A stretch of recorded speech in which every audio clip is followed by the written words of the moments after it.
Sir Mark Prescott has been training in Newmarket since 1970. He claims to be less fiery than he used to be, but he's still every bit as competitive. As well as being the town's longest-standing trainer, he's also the most amusing.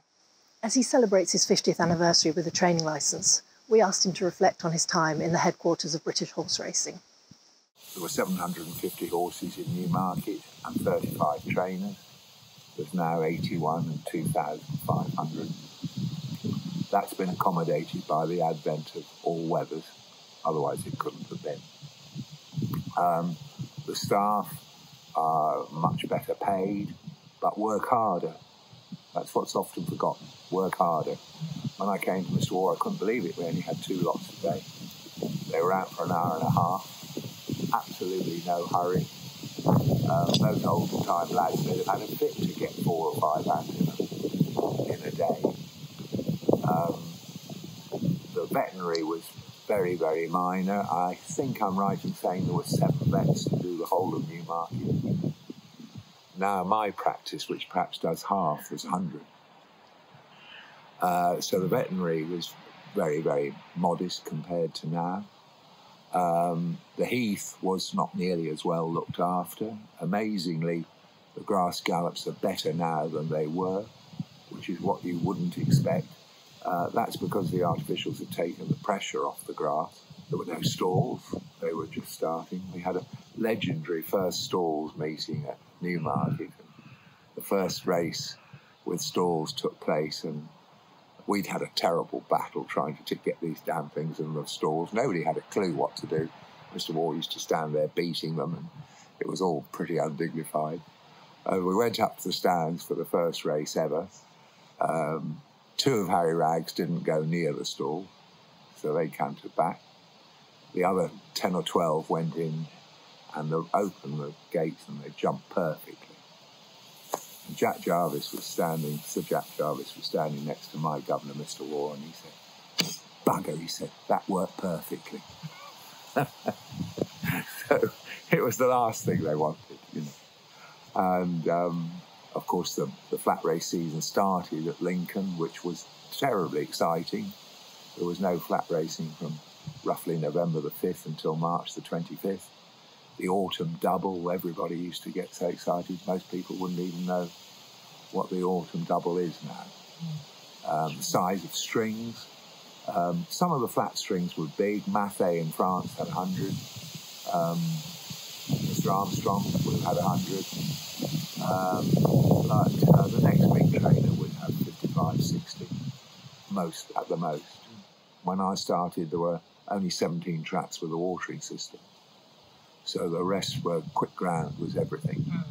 And the very first question, one of the sort of little tasks Mr. War set me when I came was to work out how many races on the flat season will run on good to firm or firm. On firm or firm. And the answer was 70%. So he said, "What do you deduce from that, boy?" He said, "What you deduce from that is the first question you ask yourself when you see a yearling is, will it go on firm ground?" So that was and I've often wondered whether Sadler's Wells would have been quite as influential had he been around when only 17 courses were watery. The Thoroughbred changes very quickly to accommodate new events. So, you know, it's vastly changed. I mean, I love trying to find a loophole if I can, which is terribly childish. And I've always managed to do it without falling out with any of the handicappers.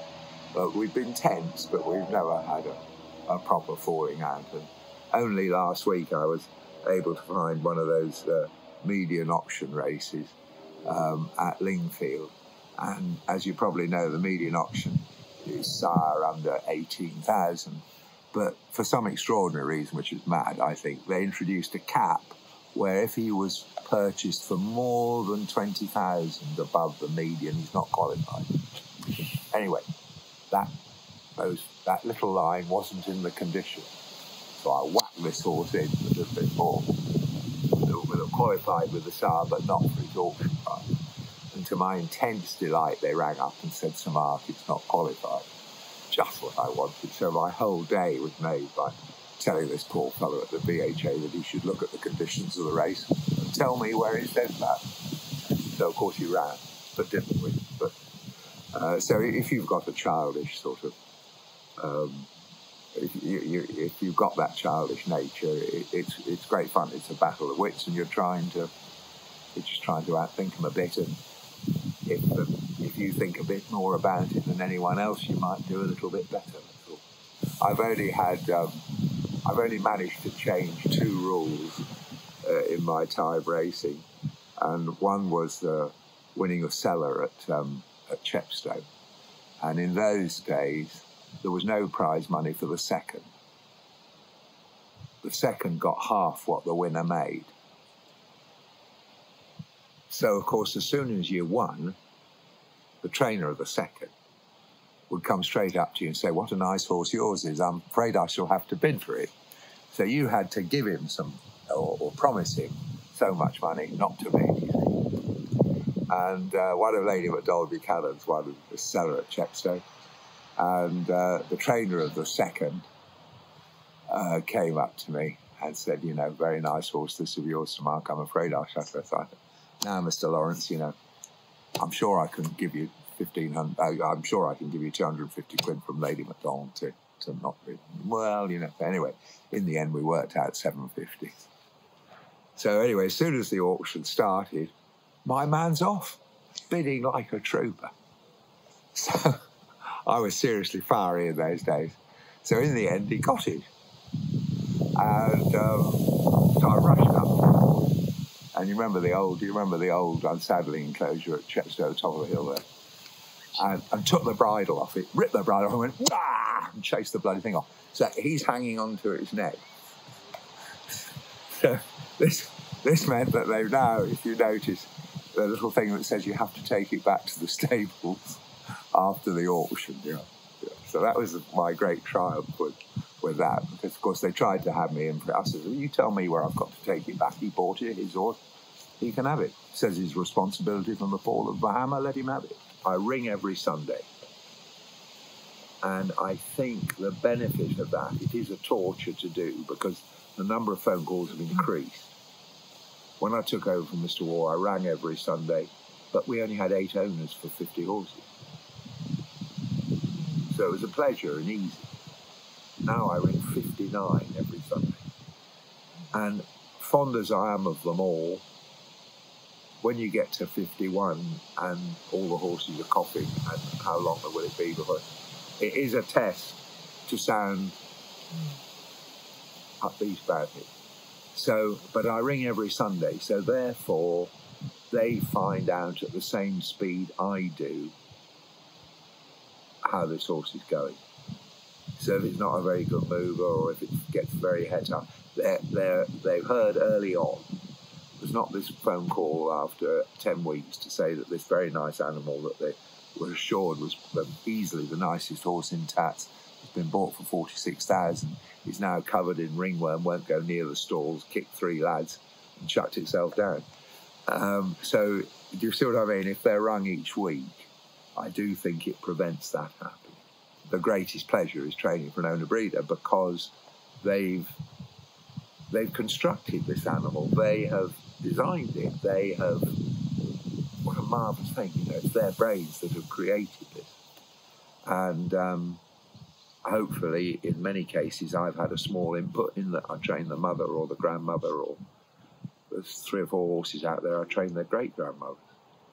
And it's a privilege to have the family so long and to have the owner so long, you know. And one of the great joys of my life, I remember, was Sir Edmund Loder, who's now unfortunately selling Airfield Lodge. And, you know, he's 4th generation from Pretty Polly. And when we had Perfect Plum for him, and she was the top-rated filly in France, she rather went unnoticed, but she was the top 2-year-old in France. And she was 13 generations from Pretty Polly. And I found that very... I don't think anyone else was the slightest bit interested. And even Edmund, I don't think, found it as exciting as I did. But because I love history, yes, I found it. I thought it was a privilege to have it.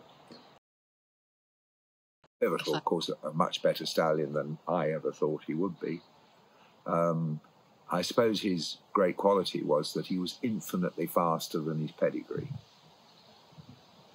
And the only time we tried him over 6 was the only time we had a disaster. I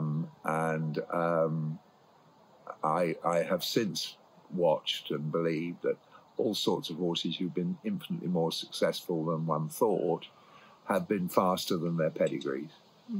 And not many have been successful at stud that were slower than their pedigree. Pivotal was a very interesting horse because he was big and awkward and clumsy as a yearling. He was, Chris Richardson will correct me if I'm wrong, but he was the first covering of his sire. He was the first foal of his mother, and neither did as good a gait. In those days, at Jubilee Park, I used to get about 8 or 10 yearlings, and maybe 6 or 7. And they said, "Are you pleased with them?" I said, "Yes, thank you very much. I'm very lucky to have these." Sir Michael had first pick. And then they said, "Well, if you've had 5 you like or 6 you like, you've got to have this one." So they're standing in the corner. I can see the field now at Jubilee Park. It was Pivotal, wet and bedraggled and heavy. And he was very unsightly when he fell off the box when he came here. And the first time we worked him, he absolutely flew. And it was a complete shock. Normally you've got an idea. First time we went upside, in those days there was a 5 stand up Long Hill. And he absolutely flew. I thought the other horse something terrible must have happened. And I rang Chris Richardson and I said, "Now what trick does this one? You know, you designed it, you know, Chris." Well, he said, "Bustino, mile, and of course." I said, "Well, unless I'm mad, it flies." No, he said, "Let's try again." But quickly it became apparent. And one time we worked him over further was the one time he didn't work well. So it was, he wrote us a letter to say what trick. And when he went to stud, the same thing happened, because from his first crop, I had one out of a mare called Finn Lagger, who won 6 over 1.5 mile and 6 for Mrs. Phillipson. I suppose the young trainers, the thing you notice now is that they have far more gadgets on horses. If you look at the older trainers, there's not so many cross-nosed bands, martingales, and do you see what I mean? The younger trainers, hoods, and they are perhaps more experimental, or are they overreacting? But you do notice that is far more thing. Horses are much less rugged up than they used to be, and I think yes, it's a very, very. I like Newmarket because it's professional, but that is the reason why I think not everybody does. When I built the covered ride 30 years ago, it was there'd never been a ride built like that, you know. And in those days, perhaps it's 35 years ago, there was a business development loan, which was a marvellous idea. And anyway, I built the covered ride, and I took fixed interest, and the interest rates went up to 17% or something. Biggest stroke of luck in my life. And because it saw off 1 or 2 trainers who took floating rate. Anyway, no sooner had I built it, no surprises, than Michael Dickinson rang up and asked if he could come and have a look at it. And he was rewriting the record books for Training National. But he was quite secretive, Michael. And he said, could he have a look at this covered ride and so on. He came down and took all the measurements. And I said, fine, but if you're going to come down and have a day with me, I'd like to have a day at Harewood. So he said, all right. So anyway, he came down and had a look at the ride, and he gave me a fantastic time up there. And riveting, you know. And he was absolutely the height of his powers. 12 winners in a day on Boxing Day, first 5 in the... Anyway, I drove home not knowing anything about National Hunt training and thought, well, you know, if you want to be leading National Hunt trainer, and lots of road work, lots of slow work, not so much fast work, mainly on the level, I've got it. So then I was the first person ever to scope a horse. A very clever vet called Mike Burrell at the Animal Health Trust. We believed that respiratory disease was the cause for most loss of form in racing stables. We were groping, really. We made lots of mistakes, but we did get ahead of the game. And in no time at all, Martin Pipe suddenly was on the phone. Nobody else. How he knew that very inquiry mine. Could he come up to his house? I'm sure I'd love to see you on a scoping day. But I said, if you're going to poke around Heath House, I'd like to have a poke around Nick Pond House, Nicholshane. So anyway, up he came. And they gave me a fantastic day. And as I drove home, I thought, to be champion trainer, all you need to do, national trainer, is never do trotting on the roads, never do long canters, always come. So the two men were at the top of the tree, doing it completely different. And the more I thought about it, the more I came to the conclusion, right or wrong, I don't know, that probably it doesn't matter much what you do, as long as your method gets them very fit without driving them mad. The common denominator was the horses were settled, even though they were doing very different work. But I'm probably completely wrong, but that was the conclusion I drew. So now I go and see a trainer every year, a victim, and ask if I can have a day or a morning, and they've always been fantastic, jumping, flat, and I've always said to them, and if you want to come and have a day in Newmarket, we'd love to have you. And I've never ever not seen something there that I thought, why haven't I been doing that? You know, it might be just keeping the rugs separate, but they've all got something, and mainly simple. And the other thing is, probably the only other thing I've been able to get is that they go a good canter. All those successful ones go a good canter. I don't think history now attracts the young people particularly, but I think once they get an interest in it, I think it's very important, and I think they enjoy it much more, and it gives you balance. Whoever that American general said history is bunk, I think that is not correct. Nearly all the great generals in history, from Patton to Wellington, have been obsessed with history, with military history. So I think it's a very important part, because it gives you the balance. But I think to get people interested, they've got to be excited by the colour or betting, or something's got to get them. I said that I've been lucky enough to train from everybody from Ian Botham to the Duchess of Cornwall and Prince Charles. And the one I had the most fun with was probably Mrs. Abercrombie. And the boys. And the boys have been Osborne House, and they've all been with me over 30 years. And I have 10 or 12 horses for them every year. And just imagine how marvellous that is. And I buy 5 or 6 a year. And we've had a lot of success. We went 11 years without them paying one bill. Not one bill to buy or train a horse. And Mrs. Abercrombie was enormous fun, because of she had style, and everything was a firework display. It didn't last for long, but it was great. And then I had the owner breeders who started me, the MacDonald Buchanans, without whom I could never have started. Lady MB was 80-something and had complete faith in me from the start. And everybody said, oh, she won't last long. Thank God she went on. I must have had 8 or 10 marvellous years with her.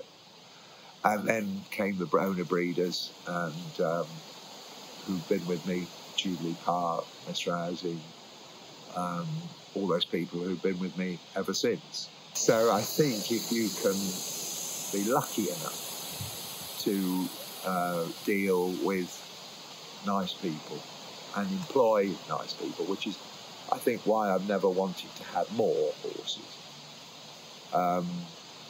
I think it's enabled you to enjoy it, perhaps, but you've never had, perhaps. I suppose if somebody said to me, have you had a successful 50 years? Well, I've lasted longer than most. And I'm enormously proud to have a portrait in the Jockey Club. I'm deeply ashamed I haven't trained an English Classic winner. Do you see what I mean? So it's up and it's down, isn't it? But I think the best thing has been the owners I've been lucky enough to have. I think that's the best thing. And a wide variety, and they have horses for different reasons. Some of them want to bet. Some of them can only enjoy it if they've bred it. Some of them can only enjoy it if it turns up at the home track on Geraldine's birthday. Do you see what I mean? They've all got them for different reasons. And the fascination as a trainer is to try and get out of that horse what they want. And that is interesting. And so I've never found it. You said, have I ever thought about giving up or not doing it? No, I found it endlessly fascinating. And how am I going to strangle another 40-odd winners normally out of 50-odd boxes? It's time we had a bit of younger in, and I mean, he does more and more, and we'll probably get one of these joint licenses. It's time he kicked on more. And he's well ready. The only thing is I'm not well ready to do less, and I like what I do. But I don't feel pressurised to pack up. You know, fortunately, we've had a very, very good year. We're on 23% or something, you know, and you know, we're not in any way losing our pitch. And I'm sure that's in part to having somebody young for quite a long time. He's not so young now, is he? But who's alert to all the changes. You know, I've had some very, very good assistants, pupil assistants. There's 13 of them training now, and not one of them's not good. And some of them have exceeded what I ever saw in them, and I certainly wouldn't name them, but you know, they've really, really done well, and it's given me enormous satisfaction. I love seeing them train. I really love seeing them train. When I was with Mr. Koenig, I think that never lost me the thrill of having a winner. You know, we used to have only 3 or 4 winners a year. When we had a winner, what a day it was, you know.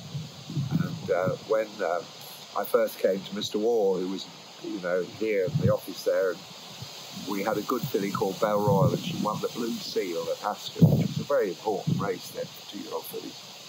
She was by Right Royal. She had the speed to win over 6, and lovely big filly, and she was to become my first winner when she was 4. And anyway, she was out of Sun Cap, and the earlier one had won. That's right, had won the Blue Seal, and she broke her leg on the gallop. Mr. Waugh said, "You better go up to Catherine, Lord Fair, you had a runner there. We won the cellar and let it go." It's called Penzance. And I got back late because there was no motorways. Went in to see the governor. He finished supper, and he was in the office. And I gave him my report, and he said, "Well done, boy." And I said, "I'm so sorry you've had such a bad day, sir," because the filly had been injured in the morning. He grabbed my arm, and he said, "If ever you become a trainer, you will at last understand that no day with a winner is a bad day."